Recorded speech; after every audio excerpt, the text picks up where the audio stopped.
Hello guys, welcome back to Carnival Muscle Ramblings.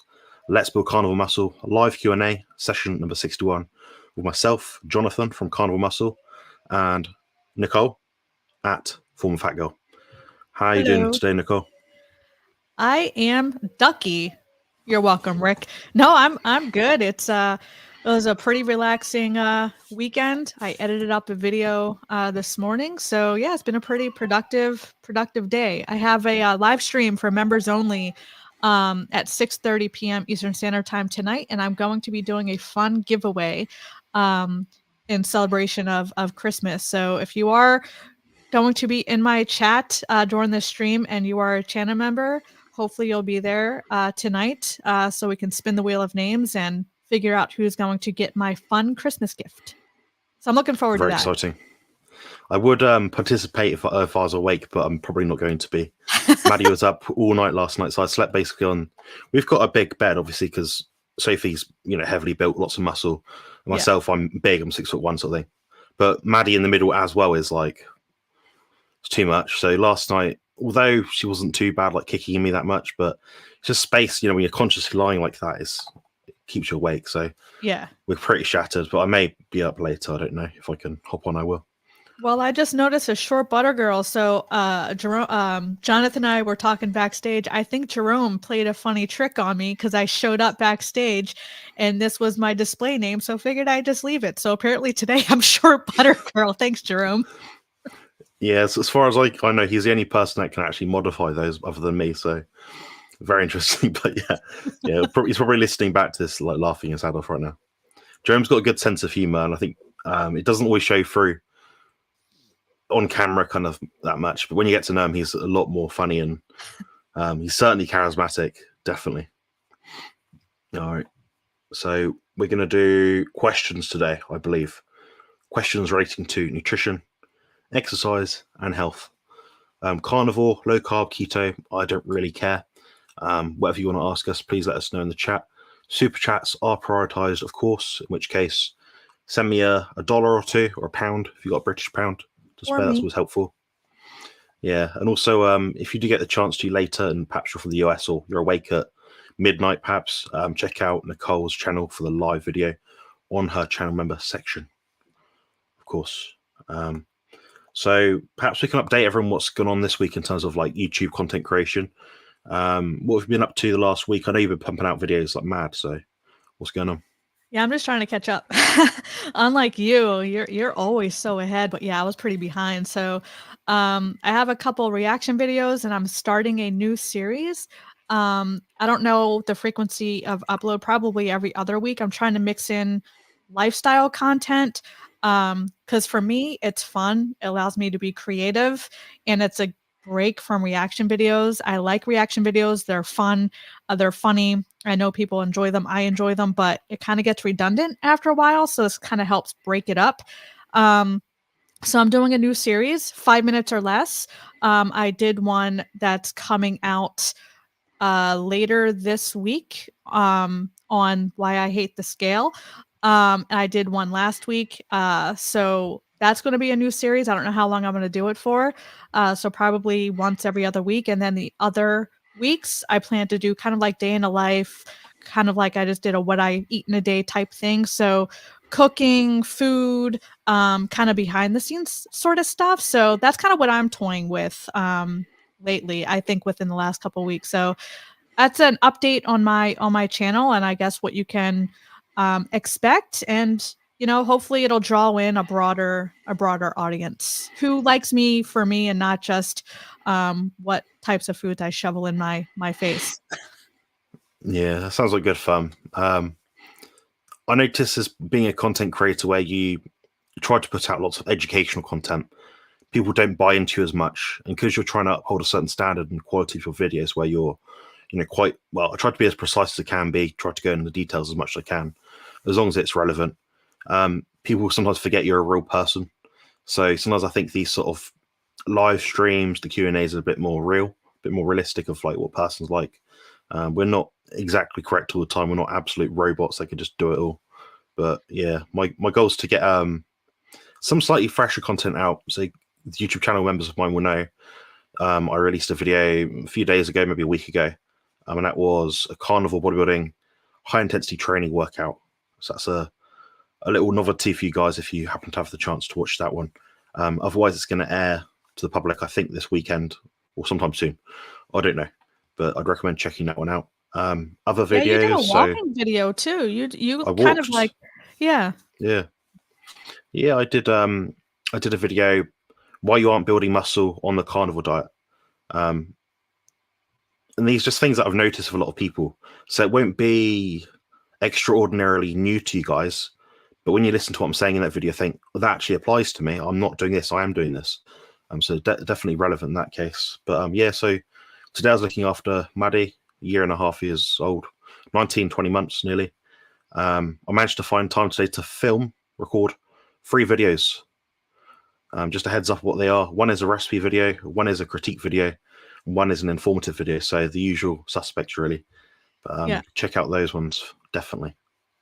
I feel like you're mixing up your content a little bit too. Like you did that workout, the lower body workout, which was, it made me tired just watching. But yeah, I think it's like, as a content creator, like a educator, like you and I kind of are first. It's for us, it kind of keeps it fresh, and it allows people to get to know us outside of, what we eat and just nutrition. That's why I enjoy mixing up my content, because it allows people to get to know Nicole outside of just my goofiness on my reaction videos or education videos. I think it helps with the engagement, and it helps people, get to know me outside of just those types of videos. And I feel like your workout video kind of did the same thing in a way. It allowed people to, one, get to know a little bit more about how you work out, which is good because that's what you promote. But it let people see another side of you that they don't necessarily see on your education videos. Yeah, I think when you're in the right setting with the right kind of people, you bounce off each other. So what people see with that video, my friend Jareth, I recommend following him. His Instagram handle is JarethPT1996, I believe. Follow him. He's all about intensity, but getting people going as well. So he doesn't actually train the way I do usually. In fact, ever, I don't imagine. But he's learned something in that session. And I'm sure other people will be able to learn stuff as well. And if not, they'll just have a bit of banter, because we crack a few jokes in that. And you'll see Jareth's funny sort of eating habits and the odd stuff he eats, and how much will also shock you as well. So check that one out. Well, I guess before we get started, we do have a couple questions. Thank you so much, Lambs. I appreciate you. I'm hoping my editing will get better the more of those, because it's a different style of editing, obviously. So hopefully over time I'll kind of get better with piecing together clips. But for me, it's a lot of fun just trying to figure it out, Yeah, I mean, Lambs has been with me since the beginning. Same with Zbigniew, and same with Rick, Charger Mopar. So they know when my video started. It was all very basic. I wasn't really understanding of how to use a video editor at all. I was using a 250 British pound laptop, very weak, low processing speed. So if I put, Power Director or editing app on it, it was absolute trash. You couldn't edit anything. So as soon as I press like, trim this video here, the process would start revving up, and you're like, oh my god, it's gonna like blow up any minute. But now I've got a good recommendation from Zbigniew. Upgraded all my equipment, so yeah, I've got as good as I can really get with a relatively average budget. But yeah, the paying for this stuff is the annoyance, it's the stress. Finding stuff out, like Nicole said, about how to edit is the fun part. So once you learn how to do it, it's like you've achieved something. So not only is Nicole now, I know she did podcasting in the past, but not only now is she just making videos, she's actually making content, stuff that people can click on and engage with and access. A lot of time people make an interview where they're talking to an expert about some specific topic, which is great, but a lot of people can't actually extrapolate information from that. It's difficult to sort of weed out what's important, what's not. So that's kind of the way I've been gravitating towards a lot of my videos. So I try to make a video in 10 minutes or less, a lot of time just going over a topic, and that's just helpful to people and they find it useful. But the problem with those is they don't get much interaction because they don't get pumped out for as long, which I noticed myself. So yeah, that's just my own experience, but the editing's the fun part, and there's levels to it. The we can go about, just cutting videos up a little bit and adding transitions. Okay, fine, that'll take you half an hour to an hour sometimes. The extra tough stuff takes you hours and hours and hours. Like the captions that people do. Sometimes it's useful, sometimes it's not. I go by my caption rating, which is, basically YouTube creators have a section on their YouTube content studio where it says, percentage of viewers that need to use captions for your videos. Mine's quite low, so that tells me people can actually understand what I'm saying, which is quite nice. But sometimes, you want to put a key point on the screen, percentage, a number, a figure, a title, a name, and you're like, this is going to take me about 2 hours to do this for the whole 20-minute video. There's an absolute nuisance because you're going for each word that you say, and it doesn't always capture your voice perfectly. So the amount of times I've had to translate carnivore diet to carnivore diet, it's unbelievable. So yeah. That's funny. Well, we do have a couple questions, and thank you so much, Renee. I appreciate you for your carnivore tip. So Jonathan made me the button pusher. He made me the co-host because I'm apparently better at this part. So I'll flash stuff on the screen and let Jonathan lead the answering. But what's up, Matthew? If you had to eat one vegetable, what would you choose? Ooh, I know Jonathan will not choose cauliflower. What would you? No. I'm guessing the question is like, you had one vegetable to choose to eat and you had to always eat it. I'm guessing because it adds a bit of interest to the sort of conversation. I don't know. Can you give me some inspiration? What would you choose? I used to love if you count sweet potato as a vegetable, I would go for sweet potato or French cut green beans. I'd probably choose white potato. Okay, so you go potato route too. Yeah. The reason I say that is because if you eat anything else, any sort of like salady green sort of stuff, it's got, a skin, lots of fiber in it. A white potato, although not absolutely innocuous, it does have some plant nutrients in it. You can peel it, you can boil it, you can remove some of the create resistant starch. You can, I don't know, puree it, make it into mash. You can do a lot more with it. I think when you're stuck with like peas or something, you're pretty stuck because you can't really eat mushy peas and enjoy it. I don't think. Some people do though, apparently. Yeah. Yeah, I'm going to go with white potato, probably boiled white potato. We have them over here. I think they're called, might be wrong. I think like garden potatoes or new potatoes, something like that. Just little ones. I quite like them. And obviously of those, you can cook them in beef fat, beef dripping. You can even use butter, and they're quite enjoyable. So, yeah, they're not bad as long as you add some animal fat to them, whether it be cheese or, beef fat. So, yeah, let us know in the chat what vegetable you would eat if you were allowed to eat one vegetable. What would you eat? Whether you're zero carb or under 50, what vegetable would you choose?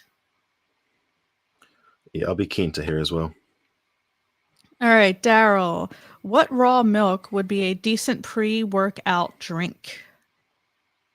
Ooh, raw milk. Yes and no. I mean, it depends how much you're drinking and if it offsets the volume of food that you're eating otherwise. So if you feel best and you train best in the gym, having, I don't know, a bowl of eggs with some cheese in it or something, say that fills you up and you feel good, then just keep doing that. I wouldn't necessarily add anything to it. Perhaps if you're in a pinch, you get up early before work, say you haven't eaten from the night before and you seem to feel better if you have a little something before. You could just have maybe a little wedge of cheese or something, or a cup of milk. I don't see any problem with it. It's a good way to hydrate yourself. It does have some potassium in it, some calcium, a little bit of magnesium. So it's a useful electrolyte supplement, in my opinion. I'd just be cautious with the volume of it. So I don't like to feel stuffed when I go to the gym. That's all I really have to say on it. But it's pretty much fine. I just go by trial and error. I don't think there's a hard and fast rule of thumb when it comes to dairy intake around workouts. What do you think, Nicole? I can't drink or eat anything other than water before workout. If I don't work out first thing in the morning fasted, I work out a few hours after lunch, because if I have anything in my belly, especially dairy, I will throw up. I just can't do it. So I work out as close to fasted as I can. Personally, that works best for me. That's fair enough. Yeah, it depends on like, I'm guessing where your neural drive is optimal. Some people feel better, a bit amped, when the adrenaline's high, when it's not been blunted by fat or protein or carbs if you eat them. Myself, someone with like previous high anxiety, when my body is empty, I tend to just feel a bit irritable, not nice, bit dry. So I prefer something. But saying that, it's usually, if you guys have been following me for quite a while now, it's just a cup of raw milk, a bit of protein powder, and maybe some eggs and a bit of cheese. Usually one of my carnivore protein butter bites as well. So a lot of food for the average person, but in relation to me, relatively speaking, it's not that much. Yeah, I guess you would consider my lunch a pre-workout. But if I'm just lifting weights, it's fine. I still have to wait about an hour or so, especially if I'm lifting heavy because you are exerting yourself. But if I'm doing high intensity type stuff, that's where it affects me most, and I have to wait a bit longer after I eat before I can work out, unless I work out first thing in the morning fasted. Yeah, for whatever reason, it just makes me nauseous. Mm, that's fair enough. I've tried it both ways, and both ways worked in the past. Just the Yeah. body changes all the time, so go by feel. OG aesthetics. I'm hearing a lot about how zero carb causes high levels of cortisol. Any thoughts on this? How to combat it? I think this is an interesting question because, Jonathan, I think you and I are going to come up with different answers for this one, but I'll let you go first on this one. Oh dear. I'll try and be as complete as I can be within a couple of minutes. So I'd say your cortisol will go up when you make a dietary change, particularly if you go from a high carb diet to a high fat diet. Your gut microbiome does not know what's going on. It releases a fight or flight response. So cortisol goes up, therefore the cascade leads to adrenaline going up, or epinephrine from the US. So yeah, that is a normal response when you change your diet quickly. Now, underpinning high cortisol as being high cortisol, it's very relative. So you'd have to have a baseline measurement before saying you've got high cortisol. So some people I know just always run high cortisol. Now, some people then they change their diet a bit, perhaps they're less stressed out. Okay, then the baseline level will be a bit lower. So from point A to point B, it's actually lowered at that point. Now, combating it, it comes down just like adapting your diet over time and making sure that your macronutrient intake matches what your body's requirements are. So you have enough protein and enough fat. That's going to be the least stressful response to your body. If you're particularly concerned about it and blunting it for some reason, you can add in extra fat. Some people do add in carbohydrates to the diet, but in my opinion, I think that's more taping up a bigger issue, which could lead to leptin resistance, and if you're eating too many carbs, insulin resistance over time. But that's a very but maybe kind of situation. Outside of that, I'll just give it time if you're still struggling. I'd look at the health hacks that Professor Bart K promotes. Check out my video, which is something like anti-aging or something, or reversing age, I don't know. But that's very similar to Bart K's health hacks, but I have my own slight twist on it, which I think is better in my kind of case.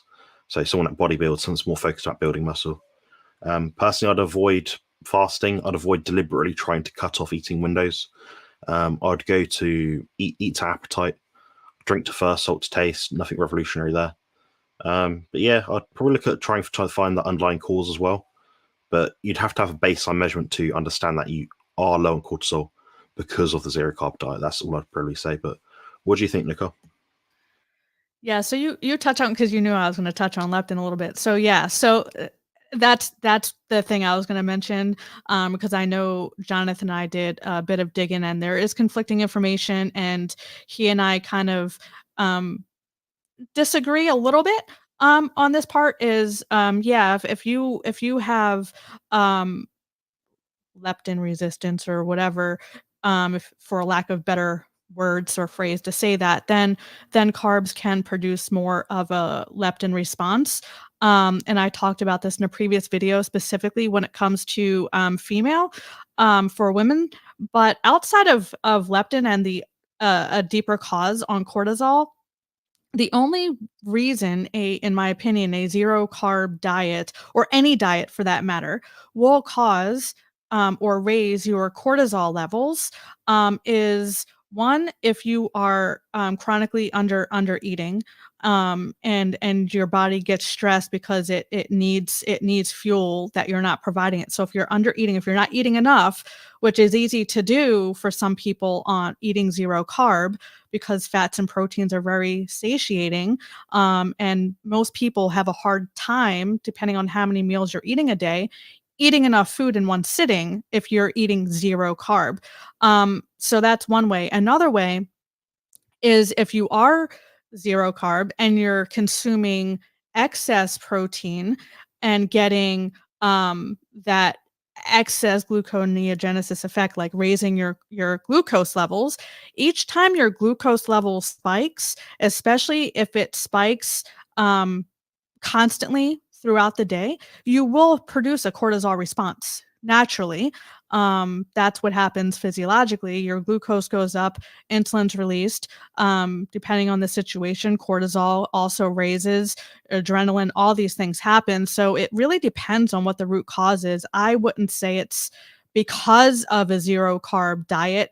I think it is lifestyle or other factors that are going on, but I don't think it's because you're eating zero carb. I think it can be a number of things that are the root cause, and you just happen to be eating zero carb. Well said. Yeah, I mean, a lot of people get these like weird issues that come up with when they start a carnivore diet. It depends where your original start point was. You know, a lot of people that start a carnivore diet, they might feel a bit rubbish. Then they get a blood test 6 months in. They wonder, like, oh, my, this, that range, this, that range, this, that range. A lot of these tests don't necessarily mean much. My cortisol chronically runs high. I don't seem to be struggling to build muscle, lose fat at all, really. My body just does what it needs to do. Yeah. My training doesn't suffer for it. So these are all just silly numbers that, although they give an indication something might be wrong, I'll be looking at if something actually is wrong in your symptomology first before using a blood test as an absolute rule of thumb. Yeah, it can be a blood sugar thing too. Like a lot of times, and I think I mentioned this in another video, this is cortisol. So like I corrected myself because I fell into the trap of saying this. But another thing to look out for is if you're waking up in the middle of the night after a couple hours of sleep and you're wide awake, alert, ready to go, you're most likely running on cortisol at that point. And you're like, oh, I'm waking up because I have to go to the bathroom. Not necessarily. Your blood sugar might drop a little bit lower than it's comfortable. And when you wake up because of your blood sugar and you're running on cortisol, you're wide awake, you're like, oh, I'm up now, I have to go to the bathroom. So a lot of people think they're waking up after a couple hours of sleep because they have to go to the bathroom.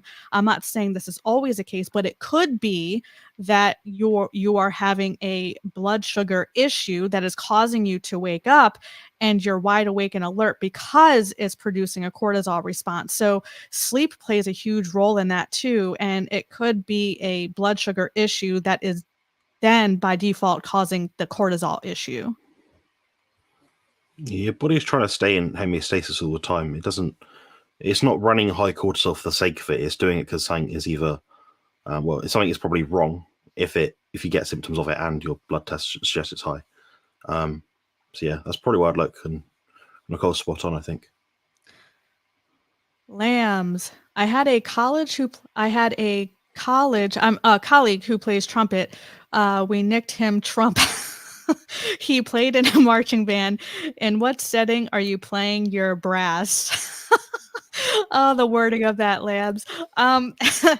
Yeah, so I have been playing trumpet since I was 8 years old. I started off in the color guard because both my parents play music. They're musicians, and I'm not coordinated at all. So my dad put a horn in my hand when I was 8. So I'm 43 now. So about 35 years I've been playing. And currently I play in a group here in Northern Virginia called Herndon Regional Wind Ensemble. So we rehearse every Tuesday night. We actually have a Christmas concert this coming weekend. But yeah, I also did drum and bugle corps which we toured all around the United States. People from all over the world auditioned. I did play in high school and college marching band. So yeah, I've been playing pretty much most of my life outside of a chunk of time I was in the Air Force. Nice. I don't play any music at all. I've had a guitar at one point. The next door neighbor broke it, so I never learned anymore. So it's a bit annoying. But he sat on it. It was under my bed. I worked that one out.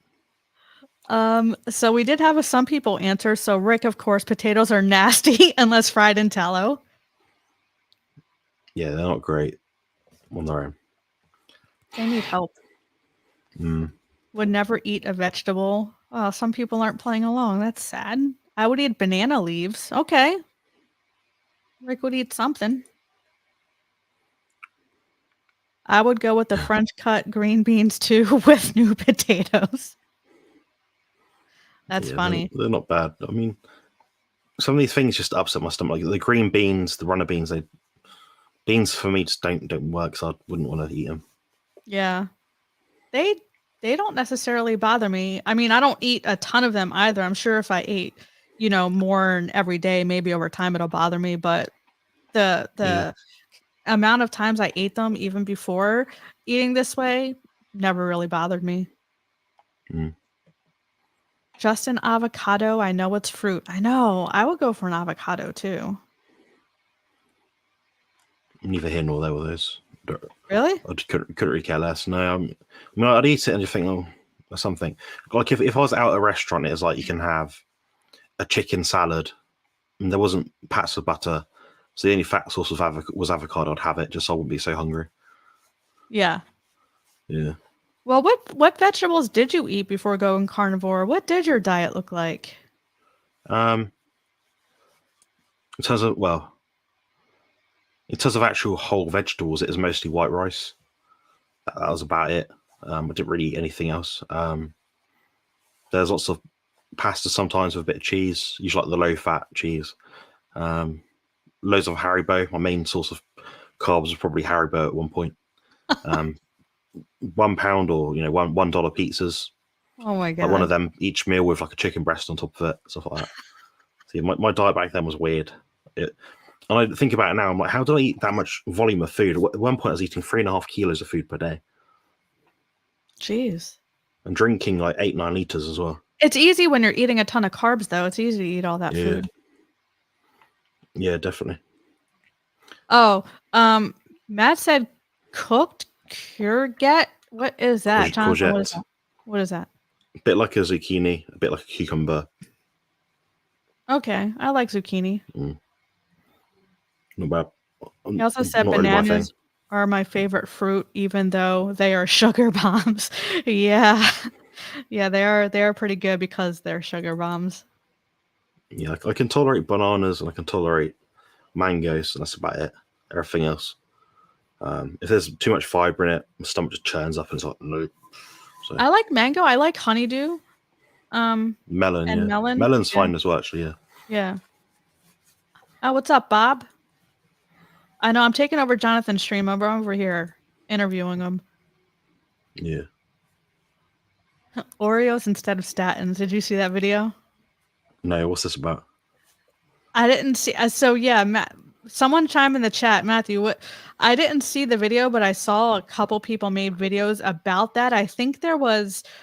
I don't know if it was an article or if this was stemmed from an actual video, but there was something that was comparing Oreos to statins, and how it interacted with, I think it was cholesterol.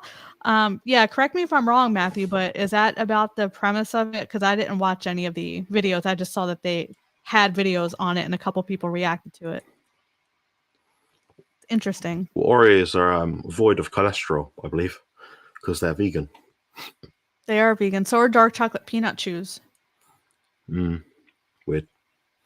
Not for me. Which plant does Haribo come from? The sugar cane, I imagine. Yeah, the ones I was getting were on the packet. It always just said glucose, and it said glucose, humectant, colouring, artificial flavours and sweeteners, and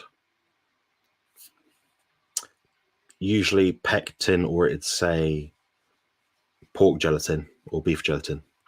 You know, that's made with pig feet gelatin. That's Yeah, disgusting. all the hooves and the gristly bits. Yeah, sorry. I don't like eating pigs. I've had well, ironically, actually, we have in this country something called Percy pigs.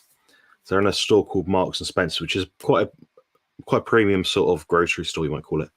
And they do Percy pigs. They're like little sweets, like a pink pig with like little dark pink ears on each side, like a Yeah. foam sort of jelly sweet. Anyway, their ingredients is like pork gelatin and just sugar, pretty much. But Yeah, I it's used to gross. like them a lot. I could eat packs of them. But yeah, that's probably the only sweet I really actually enjoy that much nowadays, other than like something sour. But if I eat it, I just feel like sick and horrible. So Yeah. I can eat it and it won't kill me like it won't completely destroy me like pineapple might or berries.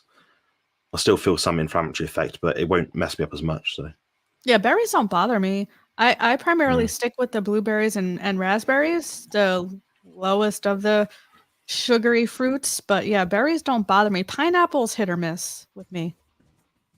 yeah, yeah. I think it's just the fiber in it or something. I don't know.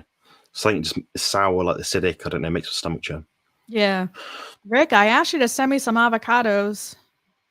Send them to me. Oh yeah. Okay. Dave Feldman's off-sider in his work, Nick tracked his LDL by having Oreos every day. Okay, yeah. I knew it had something to do with cholesterol, but I wasn't sure exactly what. But yeah. So what do you think of that? Um, I don't really care about the research at all. I don't think it has any value. Just sometimes you have anomalies of people which happen to have a number on a blood test, and some people don't. Like my blood results in terms of like cholesterol and the lipoprotein numbers have pretty much been identical to whether I've been on the carnivore diet or off it. So I think it is, to be honest, largely genetic or maybe even all genetic. So I For don't your think your cholesterol? body's, yeah, yeah, I don't think it really makes much difference. Your body just clears away what it doesn't need. So some people's numbers just will run higher because that's their default setting for whatever reason. Yeah, because your cholesterol, your body does make cholesterol. It is largely genetic, and there are people who genetically have higher starting cholesterol than others. But yeah, your body, whether you eat saturated fat or not, your body is going to get cholesterol from other substrates that you eat. So your body is going to get cholesterol one way or the other. It just varies, and that's what is genetic. So tracking LDL, I think, is dumb for many reasons, but that's another reason. Like, it doesn't matter if they put you on a low fat diet, you're still going to have cholesterol. Yeah. I did speak to Professor Barkey about this. Like, what happens Yeah. when people have like these seemingly like nothing kind of blood test results, but something is like absurdly high, like 1,000 or whatever. And he's like, probably doesn't mean anything to us. I was like, to be fair, we don't really have any research which points towards it actually doing anything.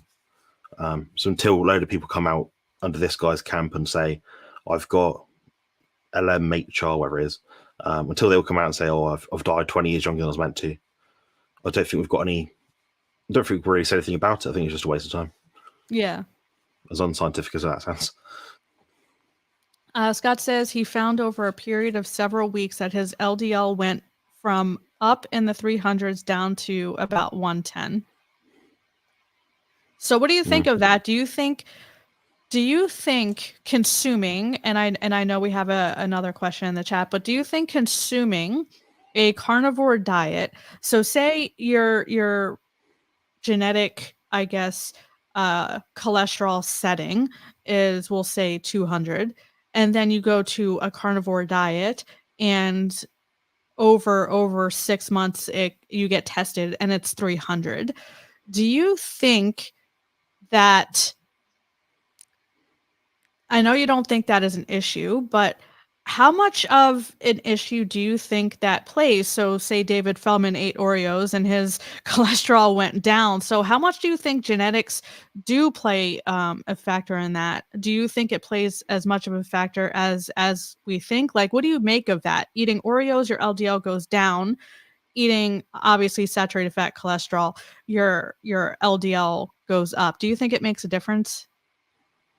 I don't think it makes a difference. And I think usually your body will react in some sort of way to deal with the damage or information at hand. Perhaps having damage from this certain thing, which results in this marker going up or down, means this will happen. This being an arbitrary thing, whatever that happens to be. And sometimes you might find the complete opposite result in someone else. It's just one little thing on a blood test, which is quite reductionist thinking, in my opinion. Now, I'm not a pathophysiologist. I studied it for a year at university, but I think a lot of the stuff they're teaching us was very, how to put it, indoctrinated horseshit. So I don't really believe it for the most part. You know, because oftentimes I'd sit in the lectures and they'd say something about this, that, or the other, just various different nutrition and health things. I'd sit there and think, that doesn't really make sense. I'd ask them a question and they'd say, 9 times out of 10, oh, let me have a think and I'll get back to you on that one. And they never did. So it told me they didn't understand the science, which made my disbelief in the science that they were, science that they were teaching me a lot higher. So, I'd speak to someone that does understand it better. And I think I'd just look at the raw data that we do have from different people, try and identify, perhaps even anecdotally, what people's blood test results are like. And what I'd like to see done at some point is some kind of resource that people can access online. So you prove your ID. Maybe you have to upload your blood test or something to say, maybe a survey like, I'm following a carnivore diet. I'm 90% adherent. And these are my results. Get people to just, track it, see what happens. A year down the line, send them an email, we'll do it again. That wouldn't cost much money to set up at all. And it'd give you an indication of what is useful or not. So you might even just use that as a pilot study. Then you can get people in a lock-in lab setting for about a month with the right investor and go from there. But yeah, it's just hard to do all these studies which prove causality, I think. What do you think, Nicole? No, I agree. I think comparing, I think, yes, changing your diet to a low fat, of course, is going to lower your LDL, your cholesterol. So I'm not surprised by the whole Oreo thing. I think it's stupid. I don't know if he did. I don't know who Dave Feldman is. I've heard the name, but I don't know if he was doing it to kind of prove a point. I'm sure he was doing it to prove a point, saying you don't need a statin if you want to lower your LDL to whatever the healthy range is. Eat a bag of Oreos and over time it'll go down type thing. I would hope he was doing it more so to make a statement. So in that instance, I can see that, but I just think the overall premise is dumb because, like you said, your body's going to regulate cholesterol one way or the other. So if you don't get it dietarily, your body's going to make it up what it needs from other substrates, and it's going to get rid of what it doesn't need. So I mean, either way, your body is going to regulate it. So I just think it's all nonsense. We'll have to get Professor Botk on next time to talk about that. Yeah, I think I try not to way better than me. Yeah, I try not to talk about cholesterol all that much because I have had people ask me, but I'm not a cholesterol pro, and I don't try to be, just because there's so much like conflicting and just bad like misinformation about it, and I don't know enough about the ins and outs of all that stuff. I just know just what I learned in my training, and that's what I just spewed here is pretty much the extent of my knowledge on it. So I try not to talk about it all that much, but it is a fascinating topic because there's like two different camps, and both camps are the polar opposite of one another. So it's quite interesting. We need long-term health outcomes. That's what I'm saying. Or at least, we need a major blood marker that people use as an indicator of inflammation. So high specificity C-reactive protein. Measure that. Is inflammation high or not as a result of either intervention? Then work it out from there. I think a lot of times people talk about ratios, percentages, I don't know, numbers, HDL, LDL. There's other stuff as well. It's not just LDL or HDL. There's a lot more other things, but people like to think very broadly. I think if the person doesn't understand, the subcategories of those bigger categories, they're not in a position to speak about blood tests. Right. That's where I stand. I'm not in a position to speak about it because I don't know enough. Neither. Yeah. So this one I'll take a stab first because I actually did a video on this. So what do you think about Ozempic It seems very dangerous and harmful in long-term usage. I have noticed many ads in Belgium recently. Yes, they're handing this crap out like candy here in the US. So I did a video on this. There's a lawsuit on Ozempic, Modero or whatever it is. Like there's like a handful of them, but Ozempic is the one that started the lawsuit chain. So check it out on my channel. But long story short, the problem with Ozempic and drugs like Ozempic that do the same damn thing is that the scientists and researchers who put this crap out to the market they didn't disclose all of the side effects of these drugs. So you are the test subject, by the way, if you start taking this crap, right? You're the study. Congratulations. But the problem is they didn't disclose all of the potential side effects of these drugs, even though more side effects that were disclosed are known. And the lawsuit that I reacted to, and I think there were more coming. So I have to double check to see if more came out since the video I did a couple months ago. But gastroparesis, which is irreversible, and it wreaks havoc. And there's different levels of this. You have like mild to severe. And the woman who brought this to light lost all of her teeth because she was vomiting so much. She's permanently damaged because it's non-reversible. And the makers of Ozempic knew about this and didn't disclose that on their laundry list of side effects. So this is a huge problem because you don't know what the long-term effects are, and you may not have the side effects that are listed, but you may get something else that's not listed or disclosed, and it's going to cause more harm, all because people want to lose weight. So that's my long-winded answer to that. There's a lot of lawsuits about to come forward on Ozempic, and I think there's like the four Ozempic, Modero, like whatever the four are. So it's gonna be a shitstorm in my opinion once all these lawsuits come out. But that's the one that I'm familiar with. That's out right now. It's civil. I think it's civil action. Yeah, that sounds about right. I looked at that myself, the video you posted, and also the resource that you found all this stuff from, and it does seem to make sense. If someone was asking me in contrast this question, how do I reduce my appetite? I'd say eat a species appropriate diet, eat a diet with enough protein, with ideally enough fat, taper around with fat intake. If your food intake is already low, I'd actually increase the output you're doing. So say, for example, you like to walk the dog half an hour a day, walk the dog 40 minutes each day. That's only at the point where you don't really want to reduce food intake anymore. Outside of that, we have other drugs which are a lot less harmful, in my opinion, and do near enough the same thing. And one of them is called sibutramine.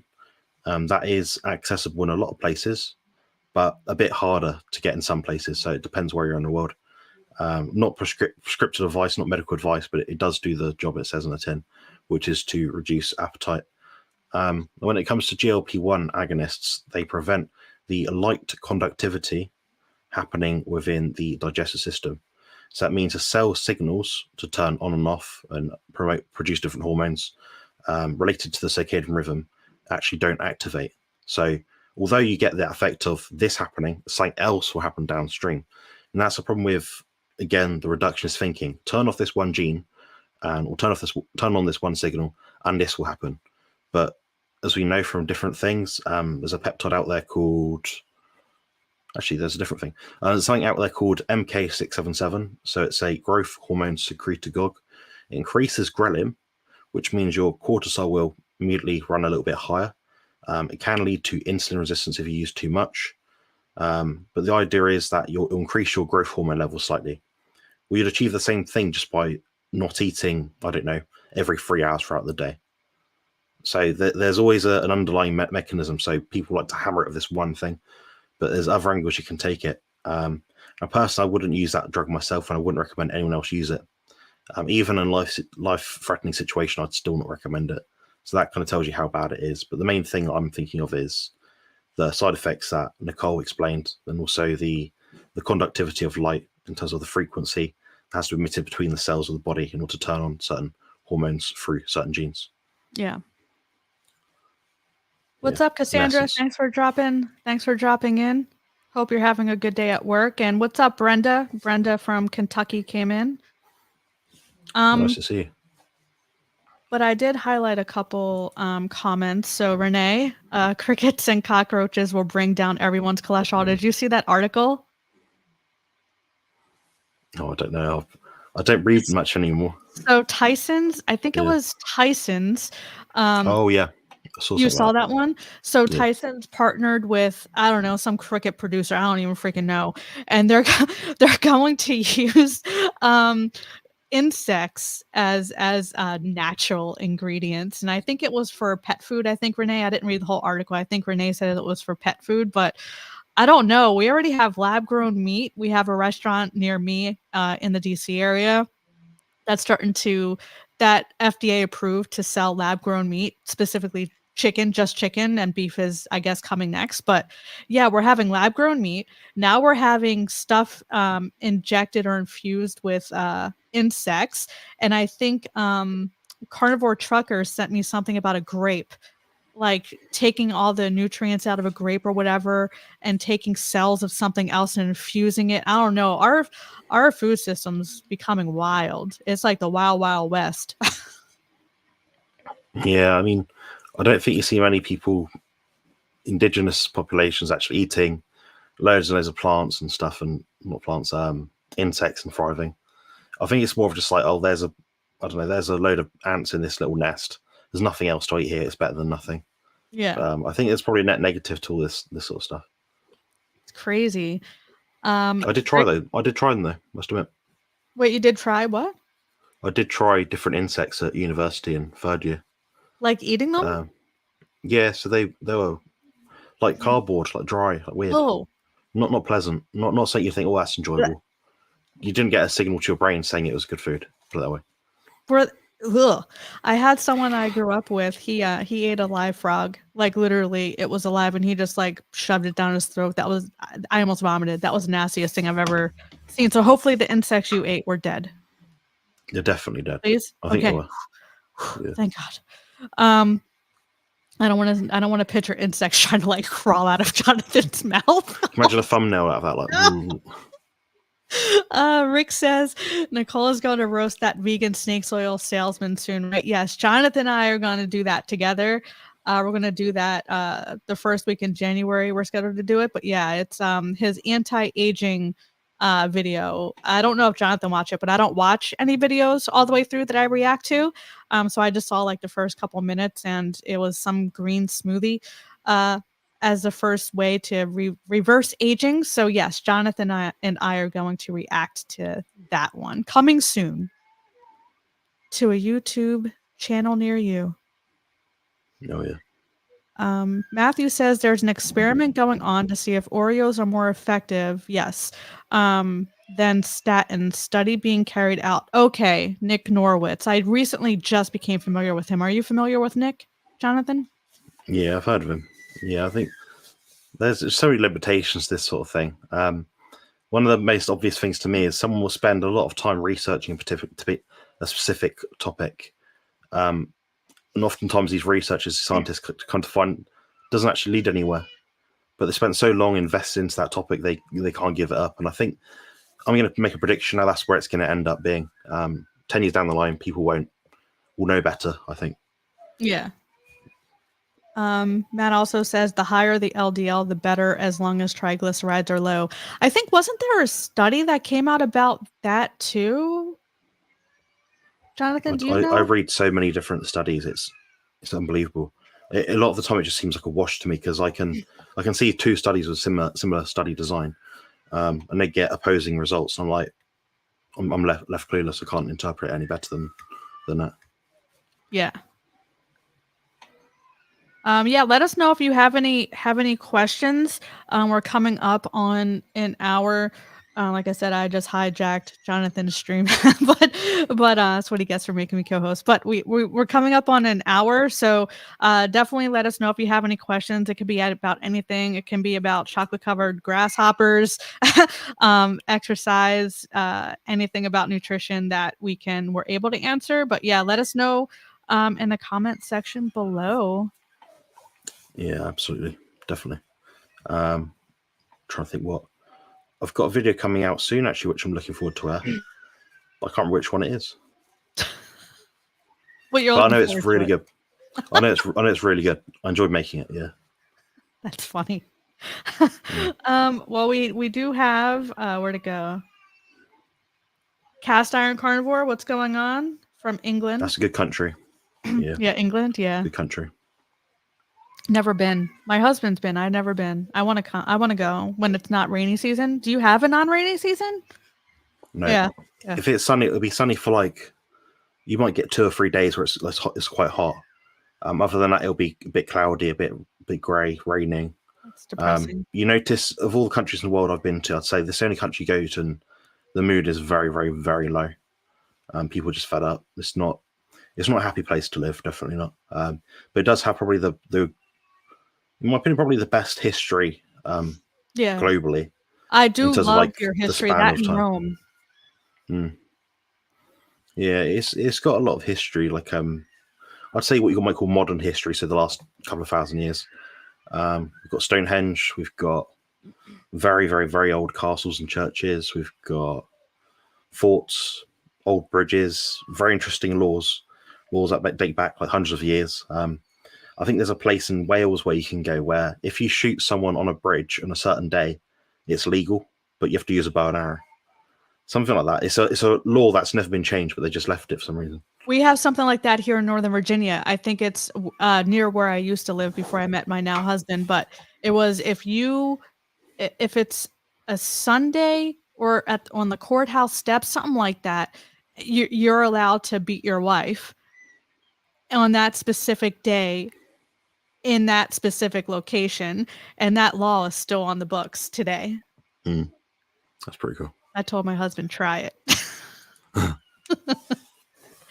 All right, so we do have a couple questions. Thanks for asking questions. When first supplementing creatine, is it common to look slightly fatter and having a slightly bloated face? Jonathan. No. You might get a bloated midsection because you might initially have some gastric distress. But I've never met anyone. So when you read an article online, it will say, make you hold water and you'll look a bit fatter. That's not how it works. It doesn't hold water under the skin. It holds it in the muscle. Muscular ATP is held within the muscle cell itself, not under the skin. So that's a myth. It might be something else or just by chance. Could be that you're really thirsty, so you're drinking a lot more. Maybe your body's stressed out. You're holding water that way. Maybe like me, you chew too much chewing gum and you notice it makes you a bit puffier on the face sometimes. I do notice that. Yeah, dairy makes me puffy in the face. Yeah, sugar-free chewing gum is the one that, if I don't have it for a few days, my skin feels much more taut. So that's weird. Yeah. Have either of you prepared or eaten escargot? No. No. I try most things, but things like that I just wouldn't want to eat, just because they like crawl around on the grass and the ground. It'd be like the equivalent of eating, I don't know, pig trotters, which I don't think are appealing personally. Jonathan, will you indulge in carbs over the Christmas period? Yeah, I think I'll do the same I did last year, but I'll try and be more careful with like the chocolate stuff. That's more of what's the word? Masochism. Chocolate for me is absolute masochism. I should never do it. But I did have at that time, I had a roast dinner, lamb and turkey at Sophie's parents' house. So you have like a load of people, like 20 people there, so it's quite a big sort of festive thing. Roast potatoes. I'll probably have roast potato stuffing and like a bit of each vegetable just to try, but not overboard. So probably an average sized person's roast dinner, but extra meat. So that's probably what I'm going to have, and I'm going to suffer for it, but I'm going to enjoy it. Just deal with it the next day. So Sampling. Yeah. What about you? So we're going to Vegas. We're meeting my parents in Vegas for Christmas week, and we're using my husband's points and staying across the street, and we gave my parents the timeshare, so they have the kitchen. So I am probably going to have a couple drinks. I'm going to be good the other days, but Christmas I do plan to have the Italian feast, which I talked about a couple times. I do plan to have pasta and some fish and spaghetti meatballs and stuff. That's kind of our tradition for my dad's side. He's Italian, so I do plan to have some spaghetti. I'm not sure how it's going to make me feel the next morning, but it is a tradition, and I am going to do that. If I don't know if I'm going to have any, I have no idea. I haven't planned beyond that. So if we do have like pumpkin pie or whatever, I might have a little sliver of pumpkin pie type thing. But outside of Christmas Day, that's my only plan. Cheat, I guess, day would be Christmas Day. Every other day that week, I do plan to stay the course. Yeah, unfortunately, I've got two step families, a family all over the place. I'm traveling a lot, so I'm unfortunately going to have a few Christmas, which is a good and a bad thing. I expect over the next 2.5 weeks, I'll probably have about 3 meals which I'm not meant to eat. Now, one of them was at a restaurant, which is I think next week. And it's a order from the menu before you go there. Then they order it in, sort of thing. Unfortunately, on that menu there was no meat options at all. As in, Oh, really? Just turkey or just beef. No, it's Oh, you get a tiny bit of turkey with like a roast dinner sort of thing. I went for fish just because it's a bit more unique. I'm hoping that omega-3 will offset some of the seed oils and crap in it, perhaps, but I don't know. that's interesting. But yeah. Well, let us know in the chat if you guys what you guys plan to have over Christmas. Are you going to stay carnivore, keto, whatever your eating plan is, or do you plan to, we'll call sample over Christmas? Sampling. Yeah, sampling. All right. Nick asks, does anyone know where I can source goat's cream in the UK? That's pouring cream, not something to put on my skin. Jonathan, that of course is for you because I'm not in the UK. Yeah, goat's cream is nearly impossible to come across. I can get sheep's milk, cow's milk, and I believe I can get cow's cream. So I know a place near me, they do goat's milk, I believe. They may also do cream, but it's unlikely. Usually those sort of things are just sold because they've got the goats in and that's about it. And they eat the meat eventually, but I don't know. I'm not exactly sure, and I don't think people come across it very often, but it's a good question. If anyone does know in the chat, let Nick know. Yeah, I mean, in the U.S., we can barely get raw dairy in most states. So I mean, we're not good on specialty stuff. Lambs, the best comedy ever is British. I don't know, wasn't it Monty Python and the Holy Grail? Yeah, a couple of 100 years ago, that was quite good. What? The best the best comedy I think best comedy we've ever had is Only Fools and Horses. No, never heard of that one. That's good. That's Is it on really Netflix? good. You'll find it somewhere online. So you'll find it somewhere online if you look hard enough. But if you're British, you know what it is, and you find it hilarious, and it's a nostalgic kind of thing. So the main actor is David Jason. He's probably about 80 years old now, I imagine. But Okay. it's basically about like a London guy who's kind of like a wheeler and dealer sort of guy. So he like buys stuff in, sells it, like a bit of a con artist, maybe. Like he says something's really good and it's like rubbish or broken or made in China and broken as well. There's like that sort of stuff. But there's a whole story about him trying to make it big in the world and make millions, and he never really does it. But it's a slapstick comedy kind of humor. I do highly recommend it. It's absolutely excellent. It's easily the best, in my opinion, British comedy. What about Probably Mr. actually Bean? early comedy. Mr. Bean's my second favorite. Okay, I was gonna say because that's Yeah. because that's kind of like British humor is like slapstick. And here in the US, it's a mixture of raunchy and other stuff. But yeah, Mr. Bean, I used to love Mr. Bean. Yeah, we still watch Mr. Bean. Someone put it on for the girls. Yeah. Now, what's funny about I got me watching it nearly 2 years ago now, and I showed him Tilly, and I was like, "Oh, this is Mr. Bean." I showed her like the the non-animated version, she didn't really get it because not colorful enough. Oh yeah. I showed her the animated one. She's like, "Oh, this one's good." So we were watching that for quite a long time. We got through all the seasons and that. We've probably watched every episode at least 5 times now. And she's like, "Oh, I'll put Mr. Bean on." So I put my one on, like the adult real one sort of thing. She's like, "No, the real Mr. Bean, not that one." I'm like, "This is the real Mr. Bean. You're talking about the animated one." Oh, there was an animated one? Yeah, animated Mr. Bean. Very What? Interesting. I'll have to look for that one. 3 seasons, I think, and it was about 2010, maybe. No, before that, maybe, I don't know. Interesting. But very good. Nomad Man. Thanksgiving binge was regretful for me. Yeah, I've heard of quite a few people say that actually. Yeah, if you and I only want to touch on this because if you have a problem with food, which a lot of people do, when they come to carnivore or this way of eating, whatever that looks like for you, and you're not healed, then I personally don't recommend cheating. I don't like that word, but cheating, if you will, until you are healed, because that's where it's a slippery slope at that point. So I believe in abstinence until you heal your relationship with food before you start indulging and having things in or sampling, as Jonathan and I say. I call that food freedom, where you're able to sample and stop and move on with your life without cravings or regret and things like that. So until you get to that point, I personally believe in abstaining. That's what I did to recover, because I had binge eating tendencies, emotional eating, a mild form of, I would call sugar addiction.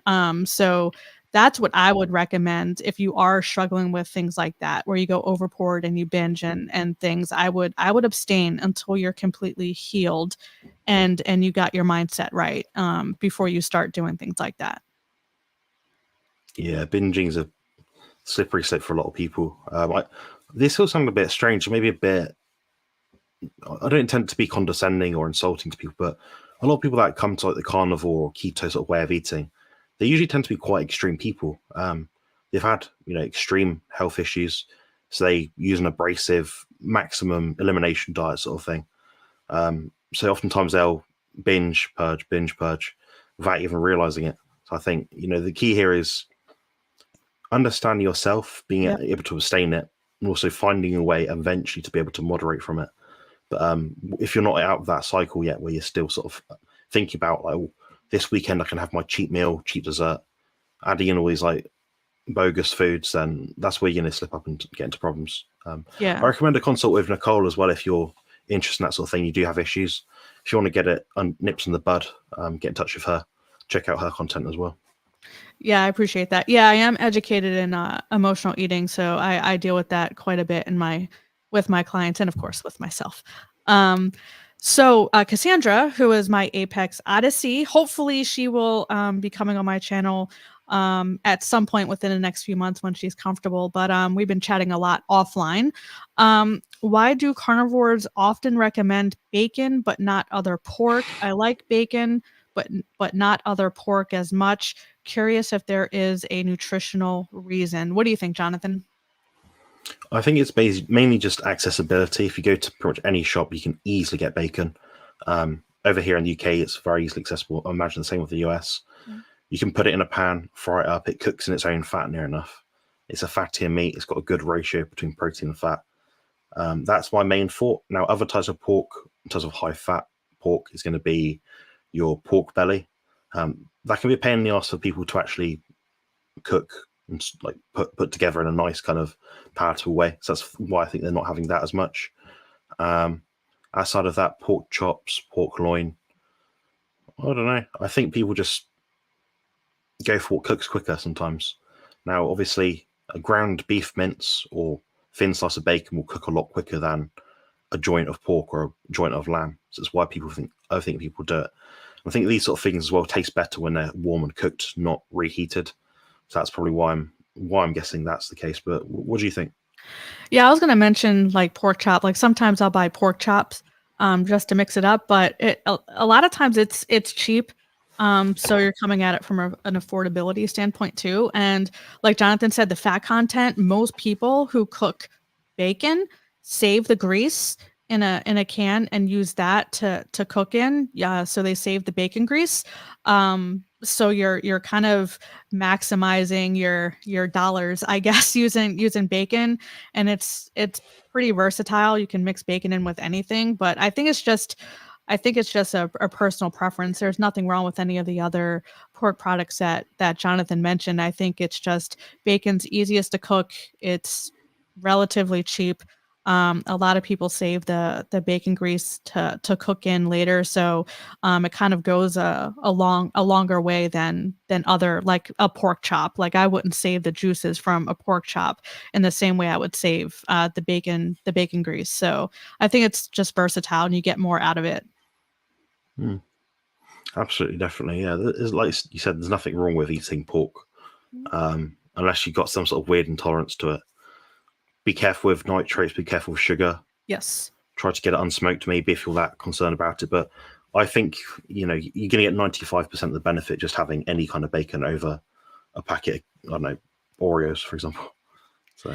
But Oreos will lower your LDL. But yeah, nitrates is a fair point. My husband, so we'll like split up the food shopping because he travels a lot. So we kind of do food shopping separately because he's not home like almost 40% of the time. But he bought bacon this last time and I didn't even look at the packaging. I just like cooked it up or whatever. And I was like, this tastes weird.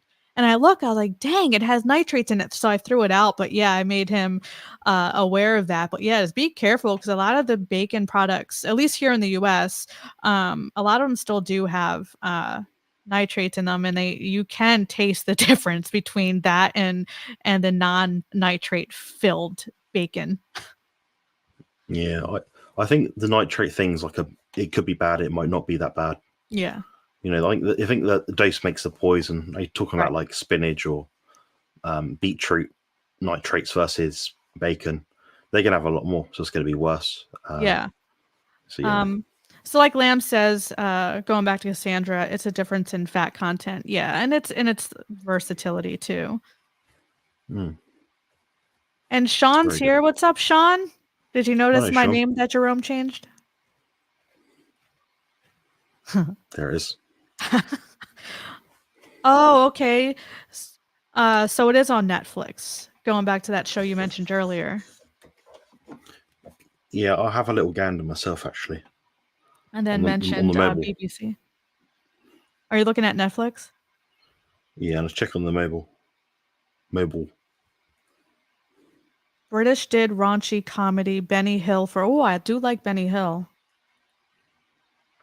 Mr. Bean's on Netflix, but not Only Fools and Horses. Okay. Yeah. I haven't seen Mr. Bean on Netflix. I'm gonna have to look for that specifically. What's up, Carno Dane? How are you doing? Hopefully you'll be able to. I'm wondering. That's what you're looking for, guys. Only Fools Horses. Okay. Yeah. 1981 to 2003. Is that the series? That's the series, yeah. It was out for that long? It was that good. Holy I'm telling you, if you're from the US, you've not heard of it, you think, oh, this might be a bit rubbish. It's excellent. Absolutely excellent. I have to look for that one.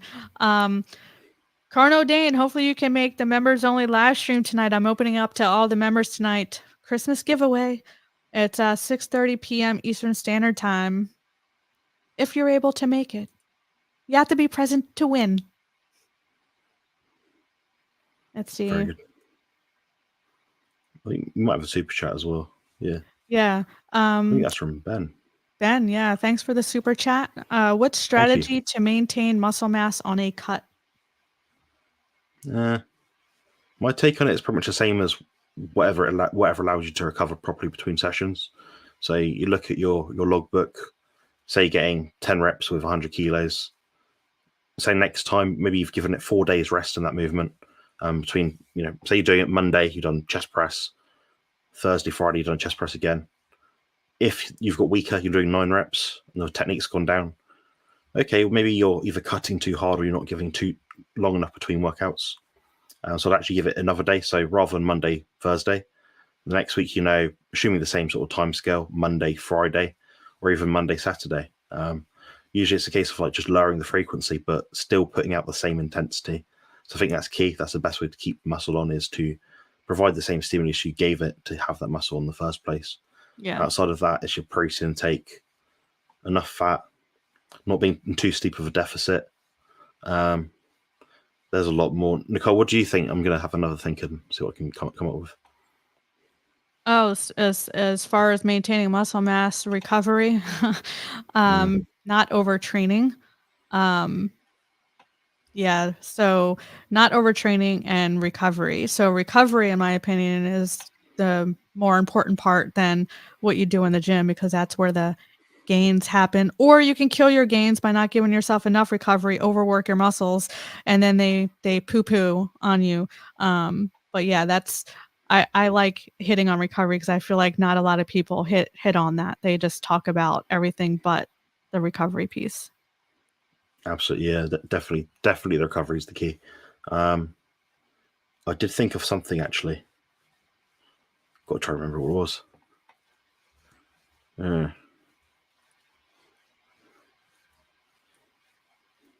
There's different drugs you can use and medications and supplements, but I think Ben and I have discussed that before and how they might be used. I don't know really. I think that pretty much hits the nail on the head. I think that's going to be the biggest driver in terms of preventing muscle loss. What we've just said, the recovery aspect. I don't think there's a better way to really outline it. Awesome. What's up, B-Dog? I finally tried beef bacon. It's great. I haven't tried beef bacon yet, but next time I go food shopping, I'm going to look for it. Have you tried beef bacon? Yeah, I've tried it once or twice actually. Very salty over here. Really, might just be Really? me because of my palate nowadays. But yeah, really salty. You can only get it from halal butchers, which kind of puts me off for my religious beliefs. So not really a fan of that. But it tastes all right. It just, you wouldn't have a pack of it. You'd have like a few strips maybe. Interesting. Carnodane, how's the best way to go with weights? I have osteoarthritis in knee and sometimes get gout. What do you say about that?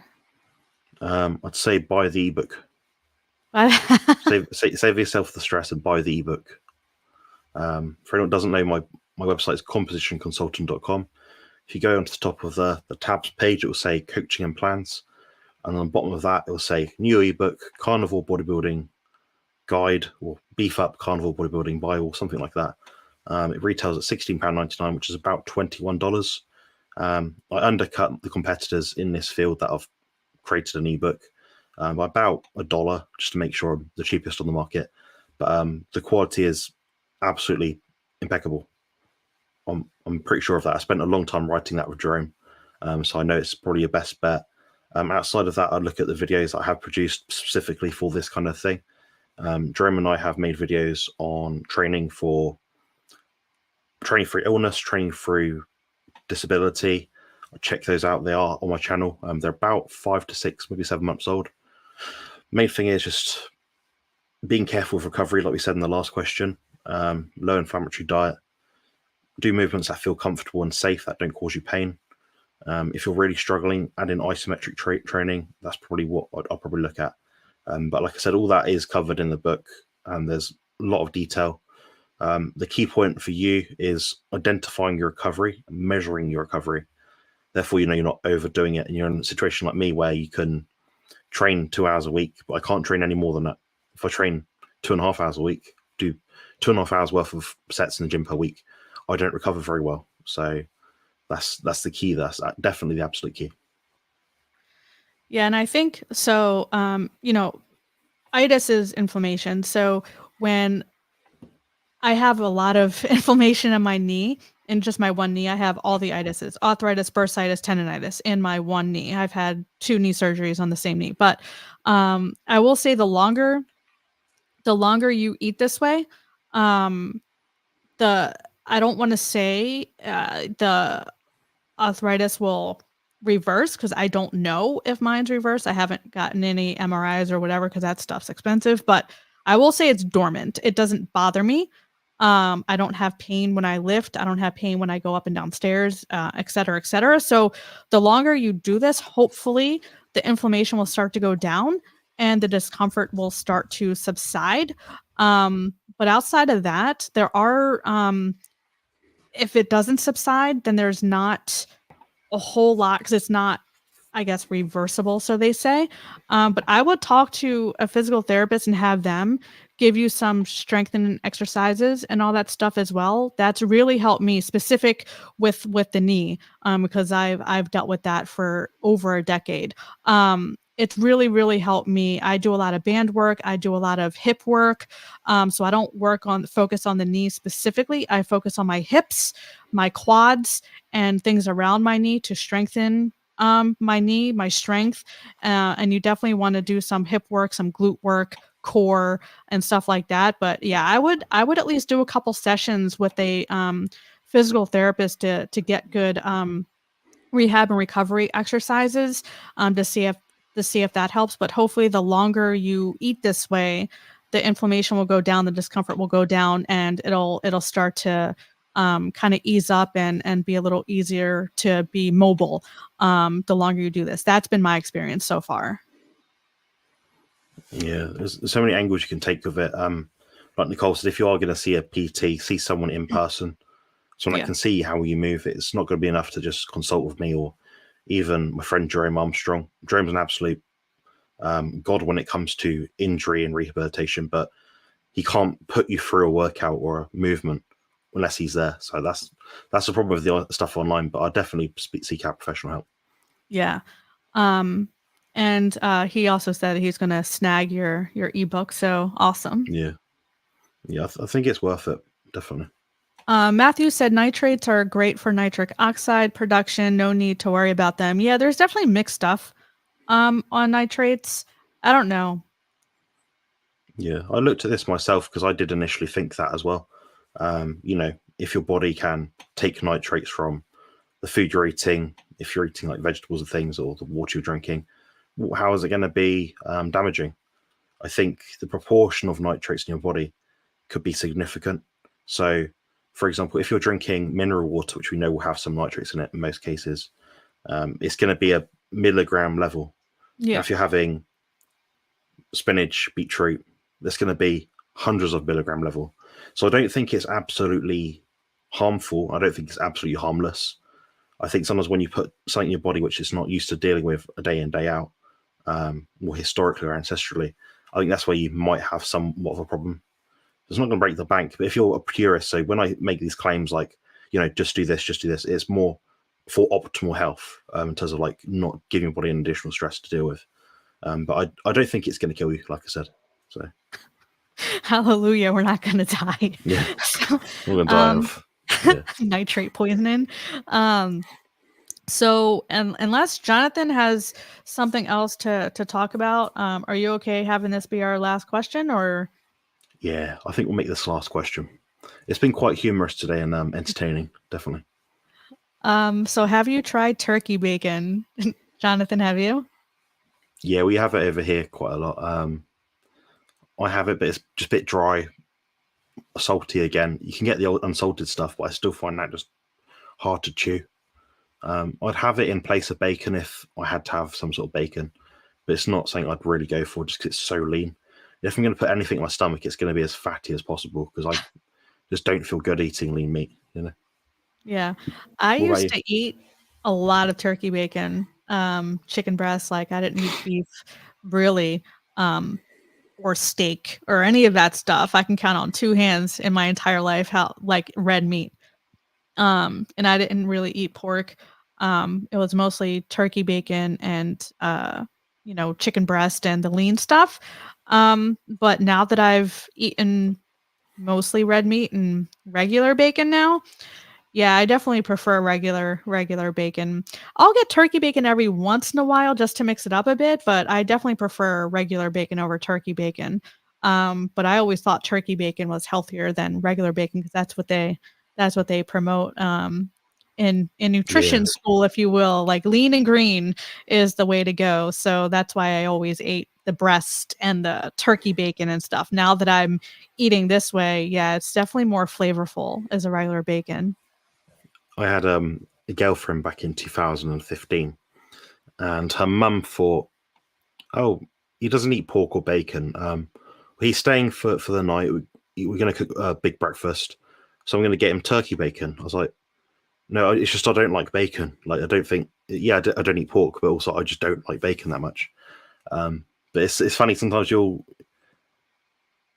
come across a certain way, and people would interpret it as, you might eat this instead as like an option, but it's like, no, I just don't like it. But Yeah. bless her, she burnt it to a crisp, so I didn't really eat it. It's quite embarrassing. Well, it's like if you're not used to eating something too, like a couple years ago, my husband and I went out to eat, and for brunch, we usually do either dinner or brunch once a week. And I ordered just eggs and whatever I got, and he had bacon. And I was like, oh, let me just try it. I was just coming off my vegan stint because I was vegan for 4 years from 2017 to 2021. So 2021, so just a couple years ago. But I was just getting off my vegan stint, so I took a piece of bacon, regular bacon, off his plate. I turned green. Like my stomach turned because I wasn't used to eating it. So I kind of swore off bacon, like real bacon, for a long time after that. And then obviously I eat it now, but yeah, it's kind of wild how your body's not used to eating something and how it reacts. It's just wild to me, but yeah, I turned the color like left my face as soon as I had just one bite of his piece of bacon. My I turned green, pale. I thought I was gonna like lose my cookies. I've got a question for you, Nicole. Uh-oh.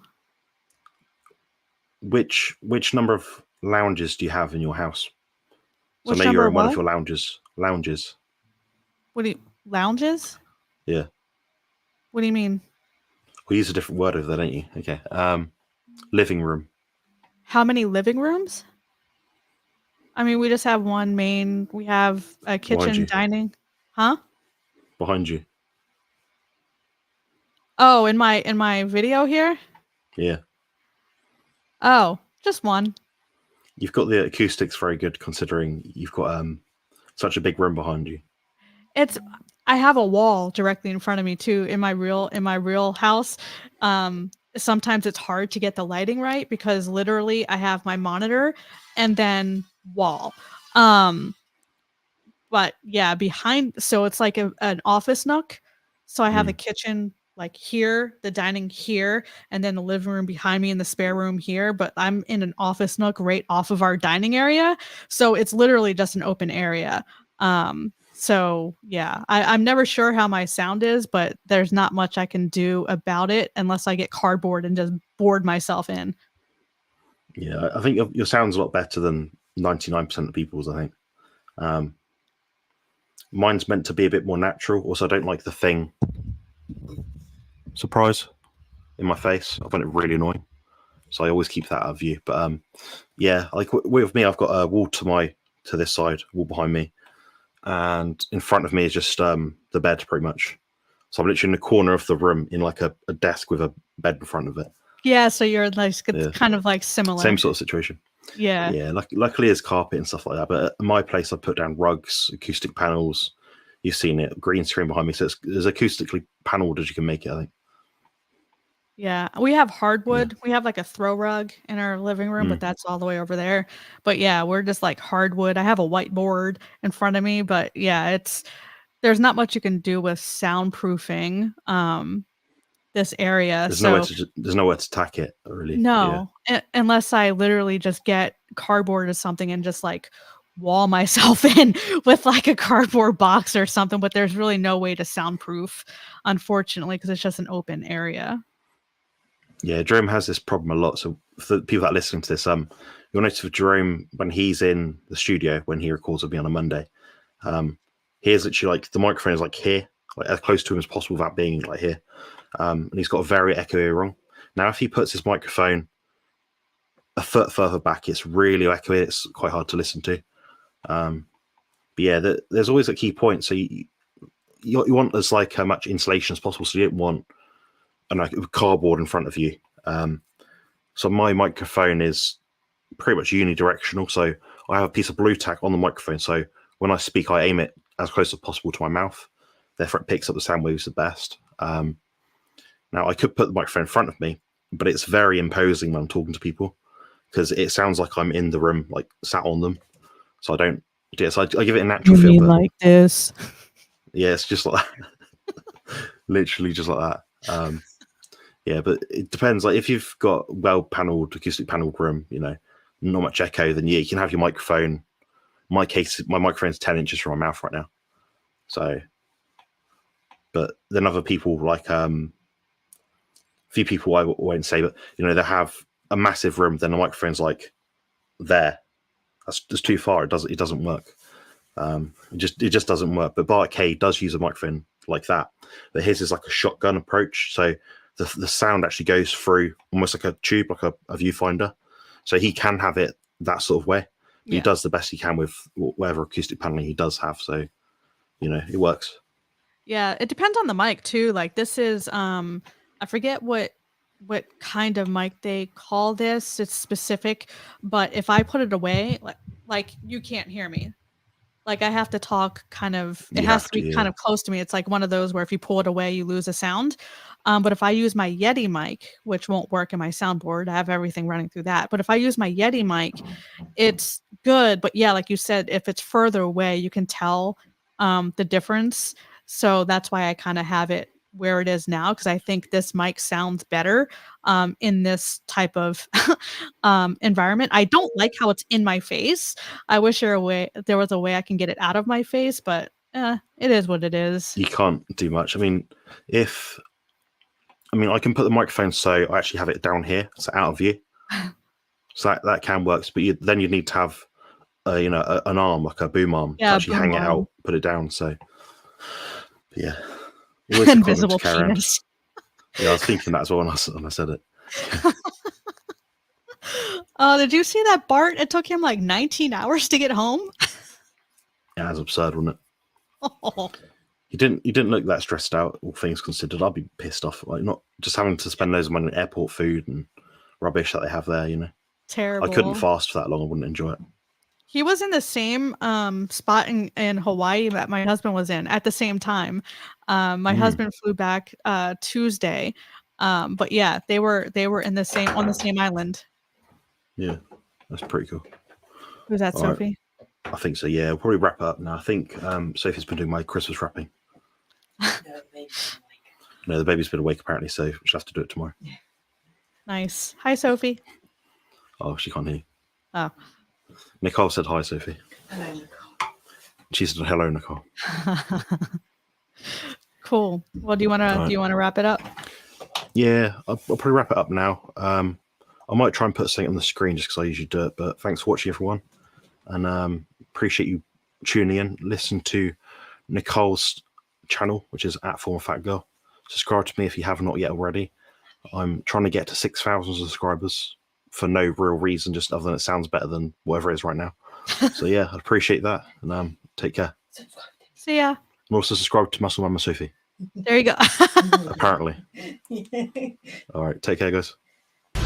Build muscle and lose fat on the carnivore diet.